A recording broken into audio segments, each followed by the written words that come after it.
So yesterday we covered Priti Patel's fantastic. I can't even say that with a straight face. We went over with her article about how apparently wonderful and amazing quote Brexit had been because these were the only people who were celebrating getting Brexit done. And of course, as I said last time, as I did promise you, we'll be going over Nigel Farage's piece. And remember, just recently, you've just seen Nigel Farage, I think, take a very, very hard interview recently on BBC Radio 4, I think it was, where he was asked, "You're complaining about all these problems, stuff and stuff, but what would you do? Like, what would you do?" And it just goes to show you how you defeat Farage. You pull him onto the topics he's not comfortable talking about. You actually ask him, okay, you've said that, but what does that actually mean? Like, you've said that, but what does it actually mean? What does it mean? What do you mean you're going to do by that? This is how you defeat these people because there is no substance to what they are saying. And I see a lot of people panicking about, oh my God, look at reform, look at the polls, etc., etc. We've seen this before with UKIP. We've seen this before with the Brexit Party, and yet people are now expecting, oh, reform. Farage is going to be the next prime minister. Well, here's the thing. First of all, doubt that very, very, very much. Second of all, if he did actually become prime minister, he would do a lot of damage, but in the process, he would destroy himself because just as we said back in 2019, shall we say, when Boris Johnson took over, all the Brexiteers took charge in the Conservative Party. They were in charge. No one else, they could blame no one else except themselves. There was no one else to stop them. And that will happen again. Because remember, Farage always is the ultimate complainer because he's never been in charge.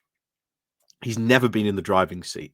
He always gets to criticize, but the second he gets put in the driving seat, this is where we all instantly realize, oh, this guy can't drive. This guy has no sense of direction. This guy doesn't, know what a single road sign means. Just imagine that for a second. That's what will happen. But, like I say, if that does happen, again, I hope it doesn't. But if it does, Farage is toast. He's absolutely cooked completely. So, as always, thank you very much for again, guys, for all your support and all the stuff that all the comments and everything that you send my way. Thank you very much as always. Like I say, you can help support the channel down below.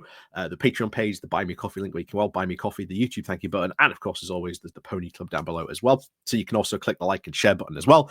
And of course, if you are new, hit the subscribe button. So we're going to have a look at Nigel Farage's piece on this. So Nigel Farage, 5 years on, we still haven't taken back control. Let's get it done. But again, control of what? How exactly would we, quote, take back control? And what would Farage actually, quote, do better? Let's see if he actually addresses that or whether this is just going to be a long gripe about how if only he was in charge, things would be better. And bear in mind, if the polls are true and he does become leader, well, all of a sudden, he's actually going to make good on those promises. So let's begin. So it is 5 years today since Brexit finally came to pass. The UK's membership of the European Union ended officially at 11 p.m. on January 31st, 2020. And our status as a free and independent state began. Well, we were always a free and independent state, but there you go. At that time, I called this the greatest moment, of course, in modern history of our nation. Those words came from the heart.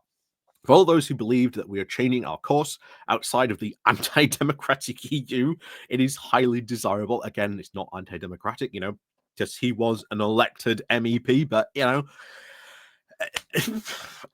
anti-democratic, whatever. It's Nigel Farage, of course, remember.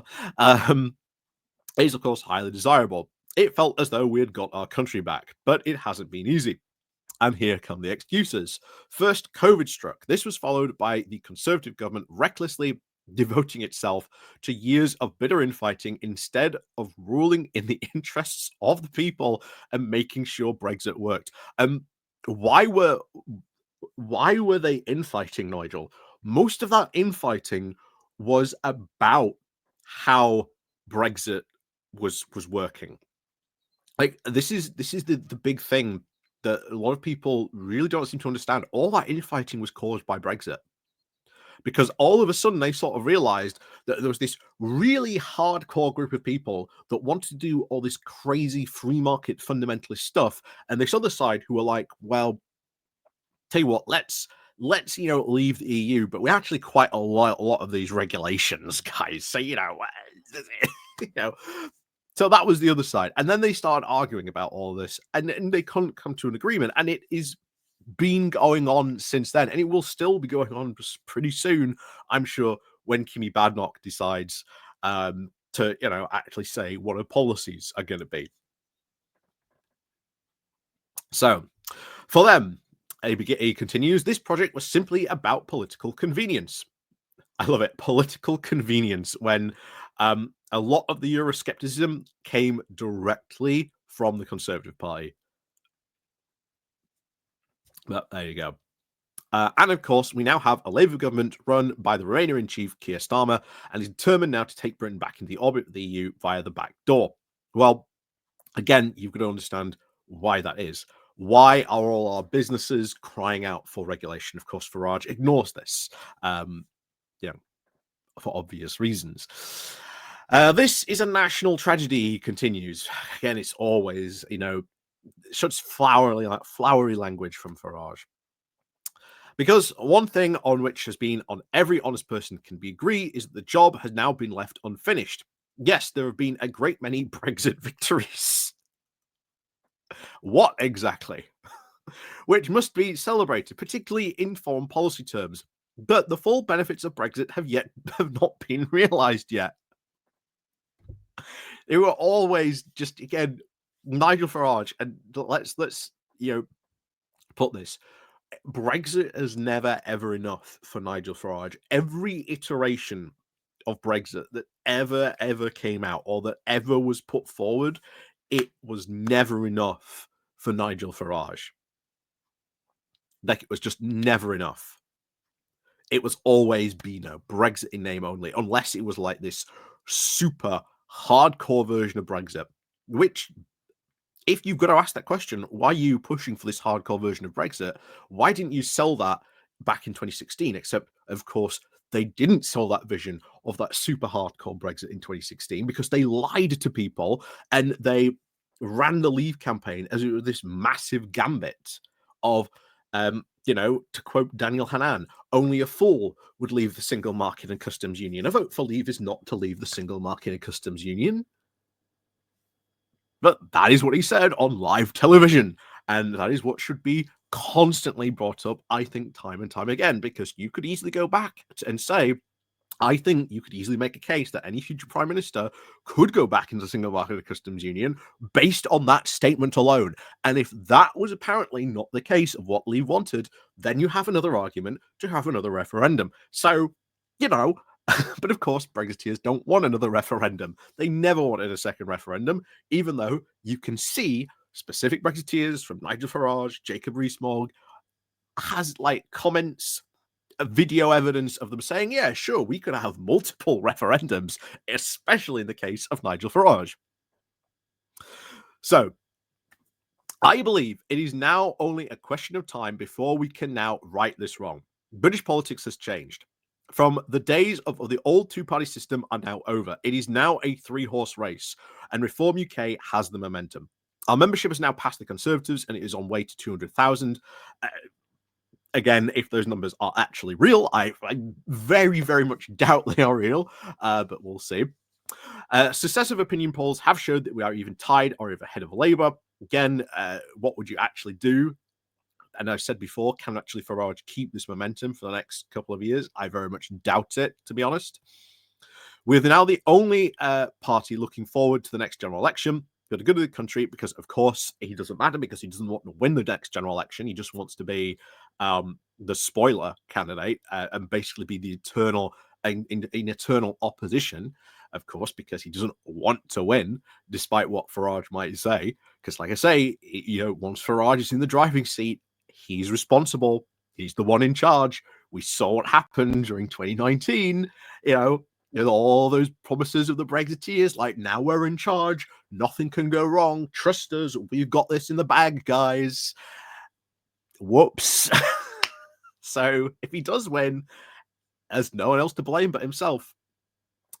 So for the good of this country, this abysmal socialist administration must be now turfed out and replaced by a governing party that believes in maximizing Britain's potential, not talking it down. A reform UK government. Let's see what his policies would actually be here. A reform UK government would seize the golden opportunities that Brexit allows. Unlike Labour and the Tories are particularly genuine believers in this project. Just consider how things started in Northern Ireland today. It is an EU-inspired limbo land. Really? So you are going to tear up the Northern Ireland Agreement by the sounds of it. What does that mean for the Good Friday Agreement? Once again, back to that age-old question: what do you mean? What do you mean about the Good Friday Agreement? What does all the stuff in and around that mean? And are you intending to rip up one of the most successful peace agreements that has brought an end to sectarian violence for years? And you're just going to go and tear that up? Again, this is something where a lot of people should be really hitting Farage on super hard, and I always despair that it's never been a thing to like go and beat these people over the head with. It really should be used a lot more to beat these people over the heads with. Anyway, hundreds of pieces of legislation are now still in conform to EU standards, not to the British standards. This is a travesty. Reform UK government would tackle this straight away. We would cut regulation and truly unshackle this great country and its people. Again, regulation. Okay, what regulation? What regulations are we going to get rid of? Like, what do you mean by this? Once again, this is where they say this, oh, we'll cut regulation, and then no one gets in on them and tries to like pin him down and goes, okay, what regulation are you going to get rid of? Like this, like regulation is not a universally, bad thing. I do believe in regulation, and that regulation should be looked at and say, is this valid? Is there a way we can change this? I'm a big believer, though, in regulation. But going for the ways of just like, we're just going to slap dash all the regulation gone completely. No, that would be a disaster, an absolute disaster of epic proportions. And if they were to do that, bear in mind, it was always one of the biggest worries, which we know was going on in the Tory party about cutting regulation, because they knew that if they cut a regulation and then a couple of years later there was this big like disaster or scandal happen because they cut that regulation, they knew they were in for it. They knew they're in for the chop. That's what also stopped a lot of the regulation under the Tories not being done, because even Kimmy Badenoch didn't want to, quote, as she said at the time, be an arsonist. So, but of course, remember, all those Brexiteers said, you'll never be leader of the Tory party now. But hey, here we are. What a difference a couple of years makes. Anyway, so let's continue. And whatever Kimmy Badenoch, of course, may claim about being a true Brexiteer, I do not believe her. She has a special place in history when it comes to frustrating Brexit. Actually, Nigel's got a point there. As Business and Trade Secretary, she spared thousands of EU regulations that was supposed to be thrown in a Brexit bonfire from being burnt. Her failure now to see all this through and retained EU law bill is now proof that the Tories never actually believed in Brexit. Indeed, their unwillingness now to light that Brexit bonfire has given Starmer the chance to crawl back to Brussels seeking a closer relationship. By retaining those laws, Britain has now is perceived by the EU to lack the confidence, the will, or to strike out on its own. Reform UK would have as many bonfires as it took to get rid of the EU's red tape out of Britain for good and send a message to the EU chiefs that we are never coming back. Well, if you do engage in that bonfire, that makes it even more harder for us to trade with the EU.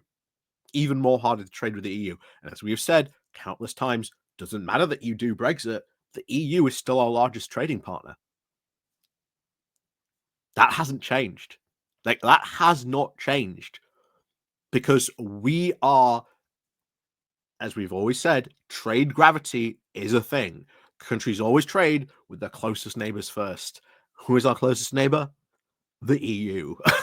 You know, I wonder how Farage is literally going to defy gravity at this point. Like, he can't. He talks this big game out, but again, no one pushes him. No one pushes him on this stuff. And I wish a lot more people would really start to like try and like nail him down on like specifics. What exactly is he gonna do? I hope we get to see that over the more coming years, as we are now seeing. I think hopefully that interview, I want to be a sign of like, okay, Farage is going to actually start having like a lot tougher questions asked of him, have specifics asked for him, and start to like hammering out what the specifics are, what his policy actually means, what policies does he actually want to do, what regulations does he actually want to get rid of.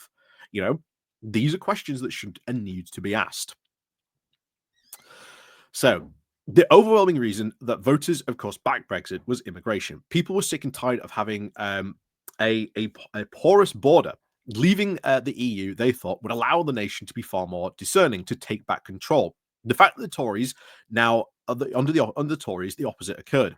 And immigration is now rocketed to unprecedented levels between 2022 and 2024. In particular, is now a slap in the face. This trend is set to continue, with 5 more million people and immigrants expected to settle in the UK between now and 2030. No, well, 2032. And this has done, and more than anything, to damage our faith in politics. Well, as I've always said, this is something else we need to push back on. We need to actually tell people the truth about immigration, like what happens when these people come here. And of course, I think make it more easy for people to come here, because if you do, you get them into the system, they pay more tax. That is good for the economy. And you'll notice Farage just says, oh, yeah, more immigrants. He's not saying illegal immigrants, he's just immigrants. And when you start to, once again, put pressure on this, which Farage will do, just look what happened in the first couple of years after Brexit. It became very, very hard, and we had to sort of switch to other places to get immigrants from. We had to even go further afield to get immigrants from. This is why you've seen Nigeria. I think it's Nigeria is like the biggest place where we've actually been getting a lot of immigrants from because of this. Because again, we need people to know to do these jobs. But Farage doesn't, again, really seem to have an answer for like, what do you do once you cut, you know, this immigration source? What are you then going to do to like maybe help or train the British people? There isn't an idea how to do that. But anyway, thousands of those who arrive do so here. Here we go. Do so here illegally by boat. Under Reform UK government, we should be turning back to the EU, though through which which they are then passed. They are only party and brave enough to leave the ECHR and then finally stops the boats. Again, what does that mean for the Good Friday Agreement? Bear in mind that is the like ultimate guarantor of that agreement. Like, what are you going to do on that? It's insane. But this should be hugely pointed out of that. Like, if you do this, what happens to Northern Ireland? What happens to the most like successful sectarian peace agreement ever? And you're going to tear that up for what? Like I say, there is other policy that you can do around immigration. I think a lot more very progressive policy around immigration, but Farage is just convinced, like many of these other, hard right wingers, that if you double down and you are like, really hard on immigration, somehow this will stop people coming here. Right now, we still have one of the most harshest forms of immigration. Like, the immigration system that comes is still pretty harsh. That hasn't stopped people coming here. Like, you'd think at that point, maybe they would rethink their ideas or something again. But no, Farage is just continuing this again, that, oh, if we just double down, don't worry, if we're just even harsher, that'll stop it. No, that was shown constantly under the Tories. They doubled down and tripled down, quadrupled down even. Didn't seem to work for them, did it? Anyway, let's finish this off. Britain can do so much better by leaving the EU properly. So it is now truly liberated. Now must be the next step. The UK government must now fully focus on reforming areas such as fishing rights and taxes, which still bear the scars of our EU membership. I'm putting Keir Starmer on notice that there are many. That if there are many more betrayals, you can mark my words that there will be repercussions for Labour at the ballot box. The time has come to let those who started Brexit in 2016 finish the job. In 2029, Reform stands ready to do just that. Yeah, and it'll be a disaster. It'll be an absolute disaster. In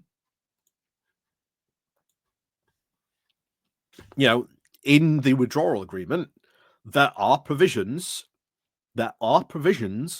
for what the EU can do to us if we leave the European Court of Human Rights. For example, if we do that, no more withdrawal agreement. That will be a disaster for our economy, like an absolute disaster. And you think that Farage and co will somehow sit back and just say, look how great we're doing. No, it'll be a disaster. And yeah, it will be an absolute horror show to watch. But Farage and co will finally be exposed for what they are. And it will be a disaster. It will be awful. But hey, maybe that's what needs to happen. Maybe that's what needs to happen. If Poland is any example of where you had the Peace and Justice Party get in for like literally over a decade, promising the exact same things as Nigel Farage. And then finally, after a decade, people realized that they were just complete nonsense. They were just useless. They were really not good for Poland, to a point now where the party just almost no longer exists. Like, that's how badly they have been destroyed by being in power. And you want to look at Italy as well. Consecutive different right-wing governments. Why? Because when everyone gets in, they get absolutely destroyed by being in government because they cannot govern. And then another right-wing party comes along and goes, well, don't worry, we'll be even more right-wing and somehow solve all these problems. And the next one comes along and said, we'll be even more right-wing and somehow solve these problems. This is how you end up, like I said before, with Mussolini's granddaughter, being in charge. Eventually, the Italians will also tire of their right-wing leaders, just as Poland did. And if you look at Hungary, Viktor Orban looks like he is facing a lot of pushback, because there again is someone that's been in power over a decade promising, don't worry, mine's the party that will truly solve all the problems of Hungary. And guess what? Hasn't solved all the problems of Hungary. If anything, they've got worse under his rule.